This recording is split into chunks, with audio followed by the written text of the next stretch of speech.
एक औरत अभी-अभी एयरप्लेन में बैठी ही थी कि उसे अचानक टॉयलेट जाने की बहुत जोर से जरूरत महसूस होने लगी। लेकिन उसी समय प्लेन तेज हवा के झटकों में फंस गया और सभी टॉयलेट अस्थायी रूप से बंद कर दिए गए। अच्छी बात यह थी कि उसकी सहेली उसके साथ थी।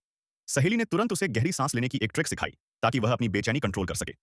कुछ सेकंड बाद उसकी हालत थोड़ी ठीक हुई ही थी कि प्लेन फिर से झटका खा गया और अब वह खुद को कंट्रोल भी नहीं कर पा रही थी। सहेली ने घबराकर उसका ध्यान हटाने के लिए फालतू चुटकुले सुनाने शुरू किए। लेकिन लड़की की हालत इतनी खराब थी कि उसके पूरे शरीर में सर्द सी सनसनी दौड़ गई। यहां तक कि उसकी आंखों से आंसू तक आ गए। वह उठकर टॉयलेट जाना चाहती थी, लेकिन एयर होस्टेस ने उसे वापस बैठा दिया और कहा कि खतरा बहुत ज्यादा है, इसलिए सीट बेल्ट बांधकर बैठना जरूरी है। लड़की मजबूरी में चुपचाप बैठ गई। सहेली को लगा कि शायद अब उसकी बेचैनी कम हो गई है, लेकिन तभी उसने चुपके से सीट का कुशन उठाया और उसे अपने नीचे रखकर एक अजीब सी हरकत की। उसकी इस हरकत को देखकर सभी पैसेंजर्स चौंक गए। सहेली उसे रोक भी नहीं पाई कि तभी एक तेज गूंजती हुई आवाज प्लेन में भर गई।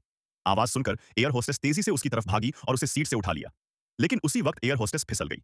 उसके हाथ भी फिसल गए और लड़की ने अपना कंट्रोल खो दिया। उसके शरीर से एक बहुत बड़ी राहत की लहर निकली। वह रोने लगी, लेकिन उसके साथ साथ रंग बिरंगे टुकड़े जैसे कैंडी हवा में फैलने लगे।